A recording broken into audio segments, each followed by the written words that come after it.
Feng dengan cepat berlari menuruni tangga, dari lantai 6 ke lantai 1, ke pintu masuk toko minuman keras. Luo Feng melihat ke sekeliling. Tidak banyak monster pack besar di dekat sini, betapa menjengkelkannya. Luo Feng mengerutkan kening karena dia bisa melihat beberapa monster di sekitar hanya dengan sekali pandang, tapi monster yang ada tidak cukup. Untuk rencananya, dia ingin mengelabui 7 anggota regu petir lainnya dengan berpikir bahwa Zhang Zehu dan Li Xiao dibunuh oleh monster. Setelah itu, Luo Feng berlari di sepanjang gang menuju area luar. Setelah meninggalkan gang, sekilas, dia melihat segerombolan besar babi hutan bertanduk. Setidaknya ada 100 orang. Jika seorang pejuang biasa melihat ini, mereka mungkin bahkan tidak punya waktu untuk melarikan diri, tetapi Luo Feng tersenyum. Itu akan menjadi mereka. Luo Feng dengan sigap mendekati mereka. HOWL gelombang-gelombang. Beberapa babi hutan bertanduk sedang menatap pejuang manusia ini. Satu raungan amarah terdengar dari gerombolan itu, yang berasal dari pemimpin gerombolan babi hutan bertanduk ini. Tiba-tiba, semua babi hutan bertanduk menyebar dan dengan gila-gilaan bergegas menuju Luo Feng. Dalam sekejap, seluruh jalan mulai bergemuruh. RUMBLE gelombang-gelombang gerombolan babi hutan bertanduk itu bergegas. Aku akan membunuh 1 atau 2 monster dulu untuk membuat mereka membenciku dulu. Aku tidak tahu akan semudah ini membuat mereka mengejarku. Luo Feng berbalik dan mulai melarikan diri.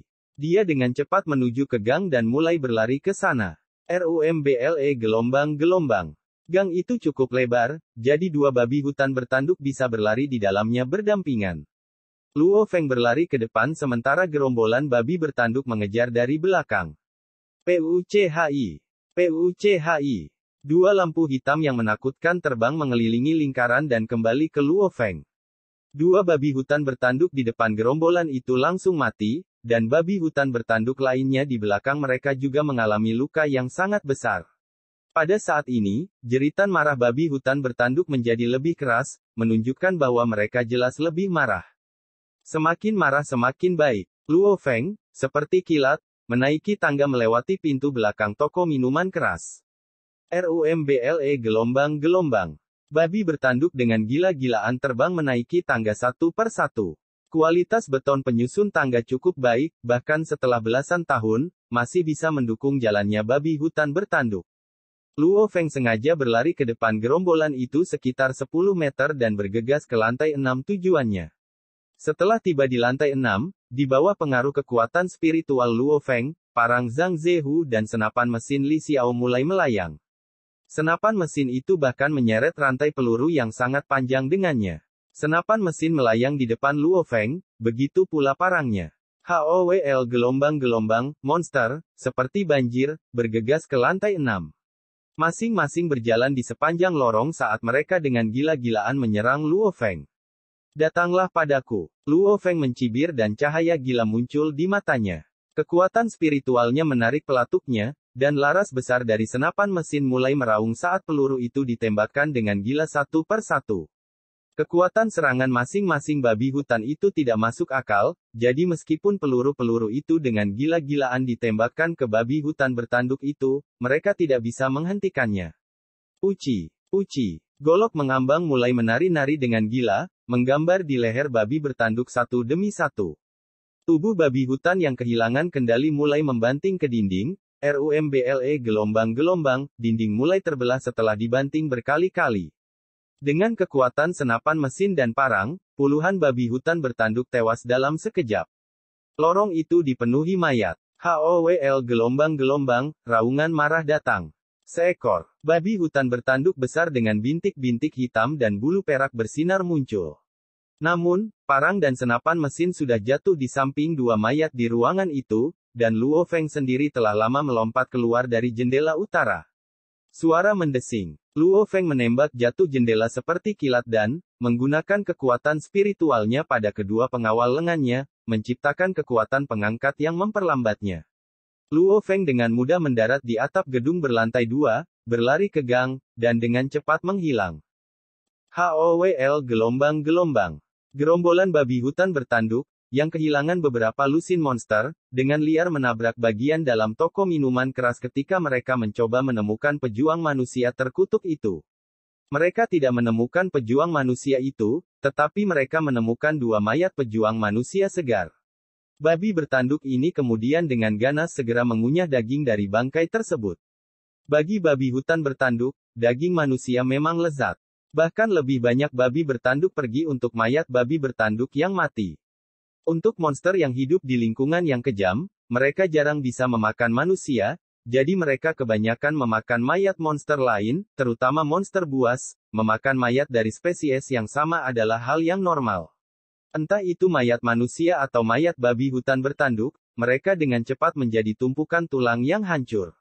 Luo Feng menyelinap kembali ke tempat aslinya dan menonton dalam diam. 7 anggota regu petir mungkin akan kembali sekitar 2 jam lagi.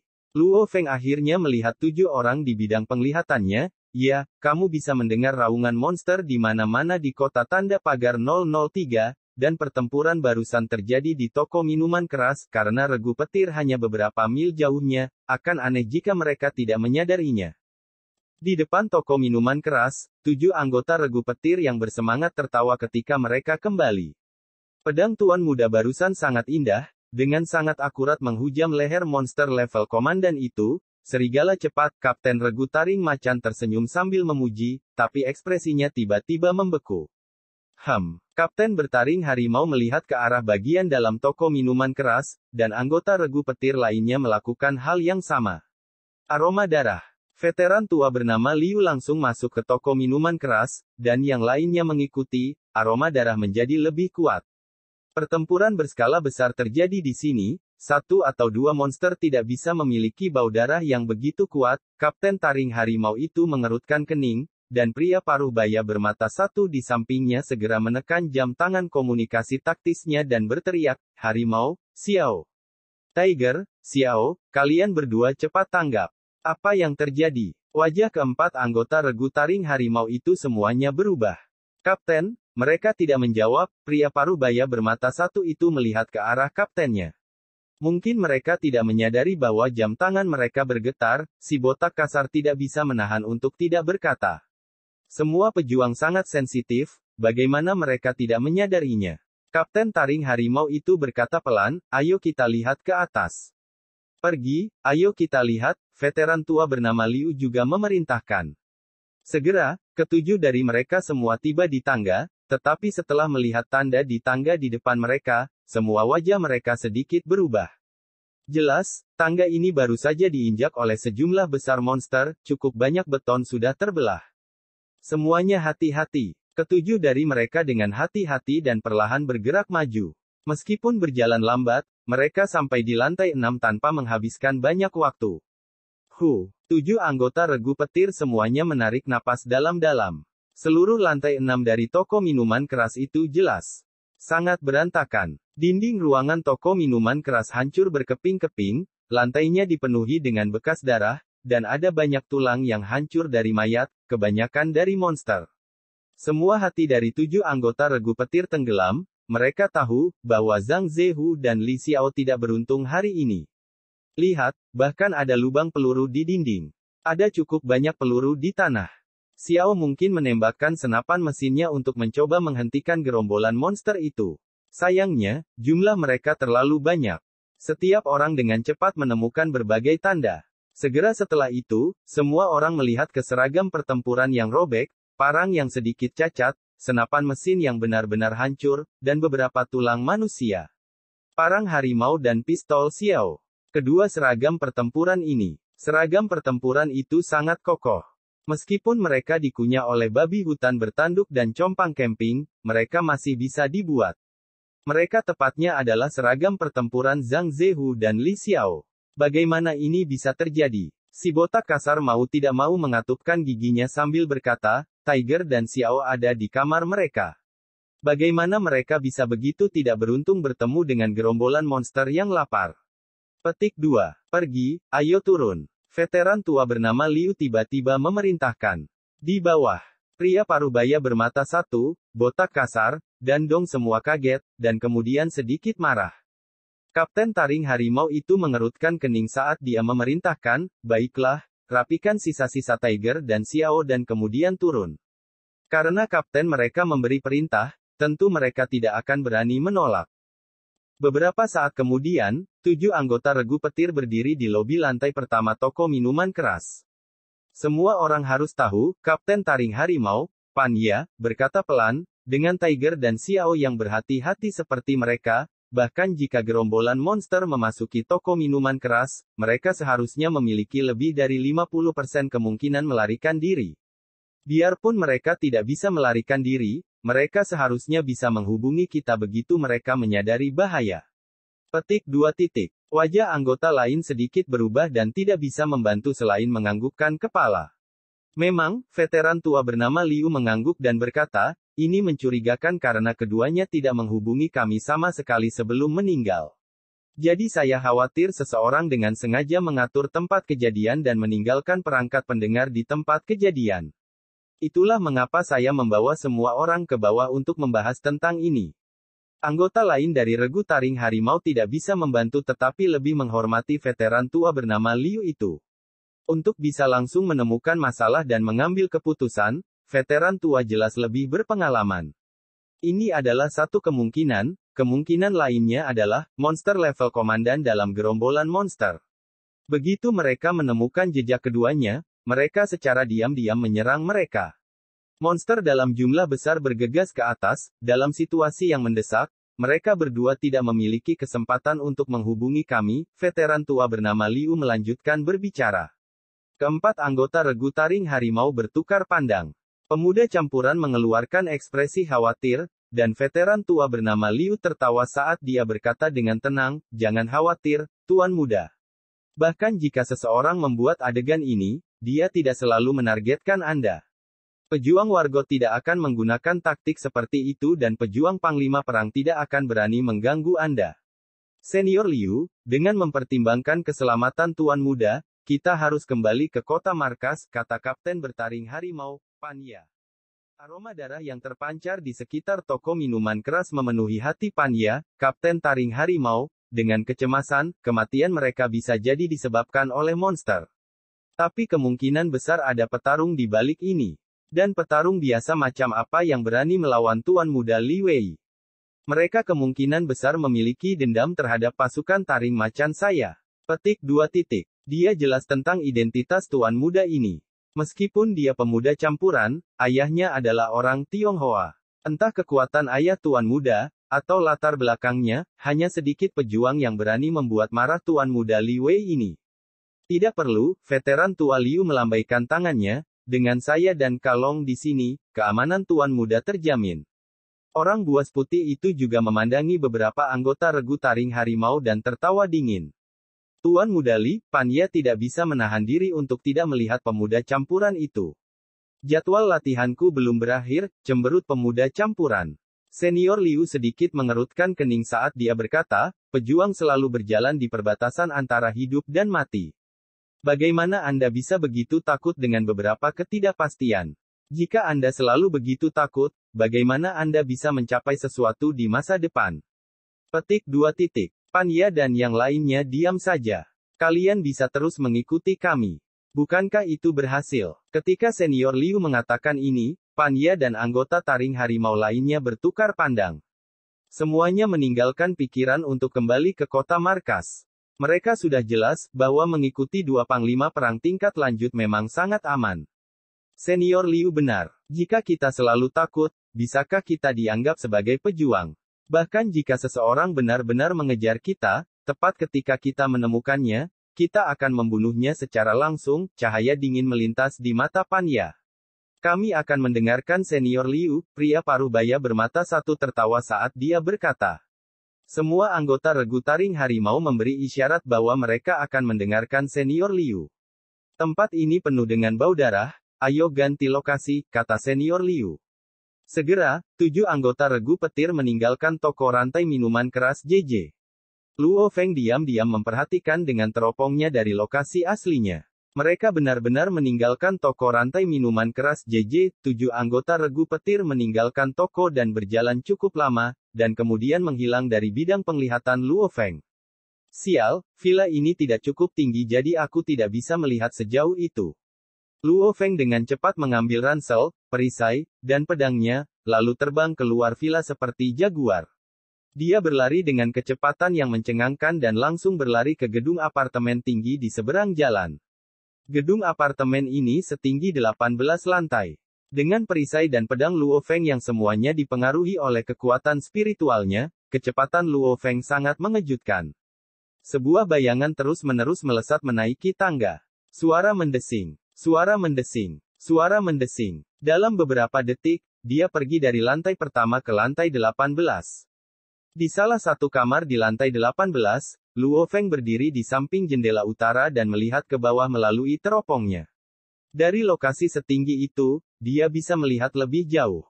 Dia segera menemukan 7 anggota regu petir sedang berjalan di sepanjang jalan. Ketujuh orang ini berjalan cukup lama, dan akhirnya memasuki apartemen perumahan yang rusak setinggi 6 lantai. Saya ingin tahu apakah adegan yang saya buat memiliki efek. Luo Feng menyipitkan mata, apakah itu berhasil atau tidak, terserah langit. Saya akan terus menunggu kesempatan saya. Luo Feng memulai hari-harinya menonton lagi. Sebagai seorang pejuang, pertama-tama Anda membutuhkan kesabaran dan tekad yang cukup. Tanpa salah satu dari mereka, bagaimana Anda bisa mencapai kekuatan yang menakjubkan? Secara alami, Luo Feng baik-baik saja dengan menonton sendirian. Pada hari pertama, regu petir pergi berburu pada sore hari. Kali ini, ketujuh dari mereka pergi bersama. Hari kedua, regu petir keluar di pagi dan sore hari, mengizinkan tuan muda campuran mereka untuk berlatih. Seperti sebelumnya, ketujuh dari mereka pergi bersama, memberi Luo Feng tidak ada kesempatan. Hari ketiga, mereka masih keluar pagi dan sore, dan mereka masih keluar dengan ketujuh member bersama. Sepertinya regu taring harimau ini benar-benar mencurigakan. Luo Feng duduk di tempat tidur yang sudah dia bersihkan sedikit dan diam-diam melihat keluar jendela. Saat ini, langit gelap dan dipenuhi bintang. Cahaya bintang menyinari ruangan melalui jendela. Udara sedikit dipenuhi dengan aroma darah.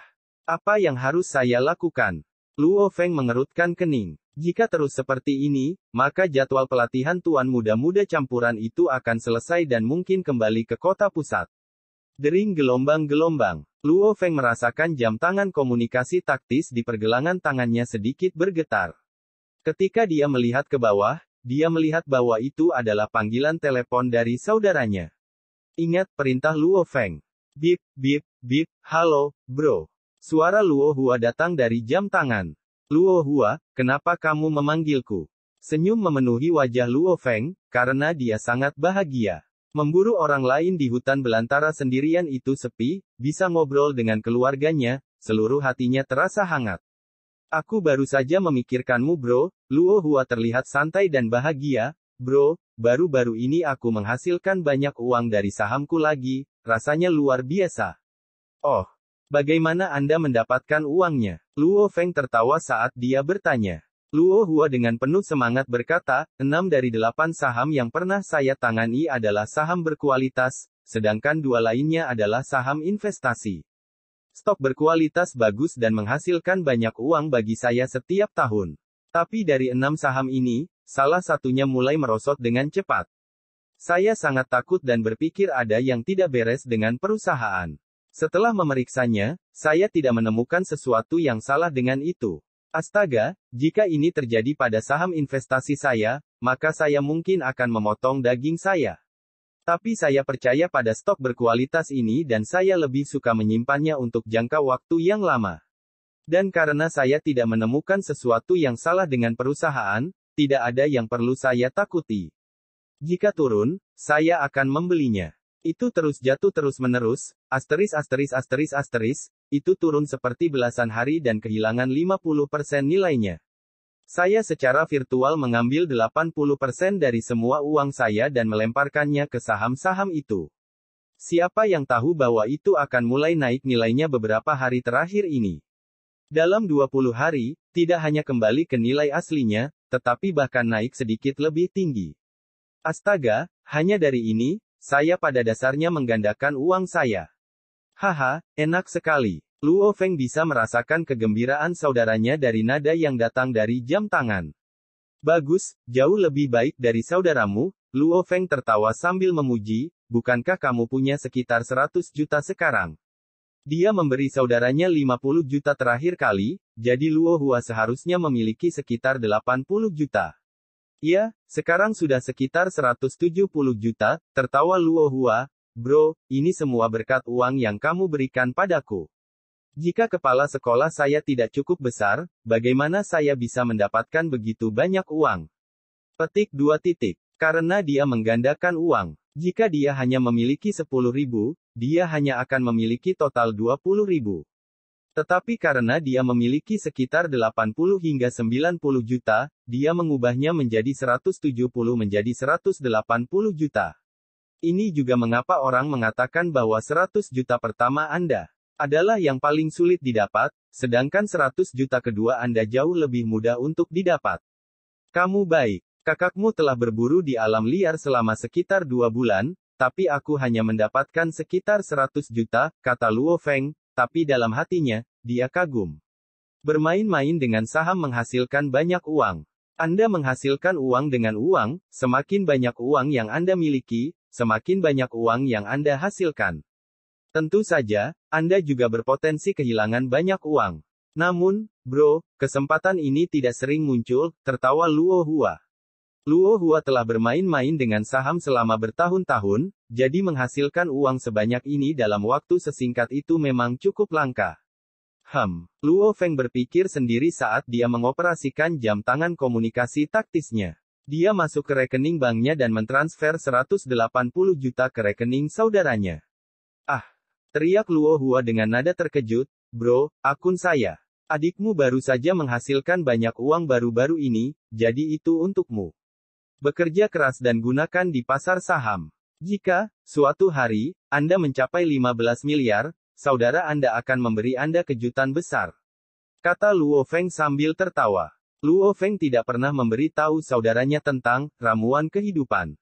Karena barang itu terlalu mahal. Tetapi menurut rencana Luo Feng, jika dia dan saudaranya sama-sama menghasilkan uang, dia dapat memberikan sebagian uangnya kepada saudaranya, dan saudaranya dapat menggunakan uang itu untuk menghasilkan lebih banyak uang.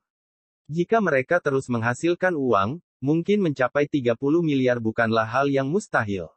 15 miliar, seru Luo Hua. Jangan khawatir, aku akan terus meminjamkan uang padamu, tertawa Luo Feng. Mungkin saat itu, uangnya dan uang Luo Hua digabungkan akan mencapai 30 miliar. Setelah dia mendapatkan uang, dia akan memikirkan cara untuk membeli ramuan kehidupan, agar saudaranya bisa berdiri kembali. Baiklah, kawan, aku akan bekerja keras, ucap Luo Hua dengan nada percaya diri.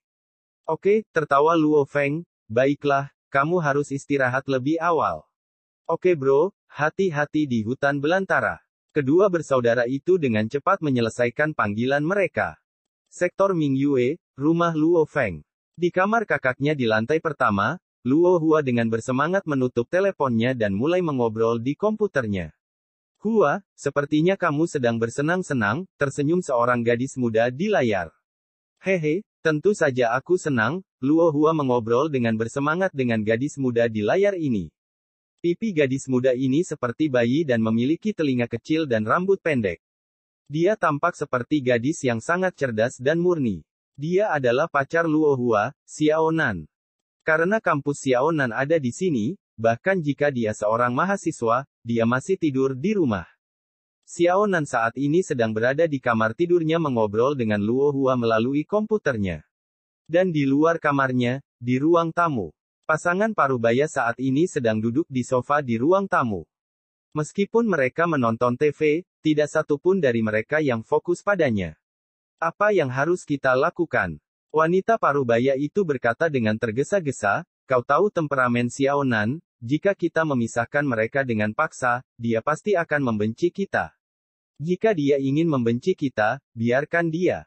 Ini untuk kebaikannya sendiri. Petik 2 titik. Pria parubaya itu tidak bisa menahan diri untuk berkata dengan marah, dia tidak pernah mengalami kesulitan apapun sejak dia masih muda. Apakah dia masih berpikir dia hidup dalam dongeng?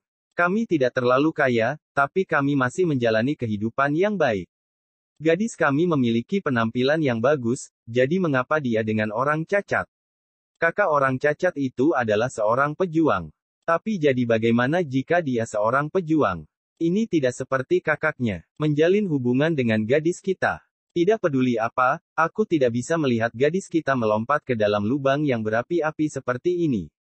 Jika bukan karena Li tua, aku tidak akan pernah tahu bahwa gadis kita berkencan dengan orang cacat sektor Ming Yue di belakang punggung kita.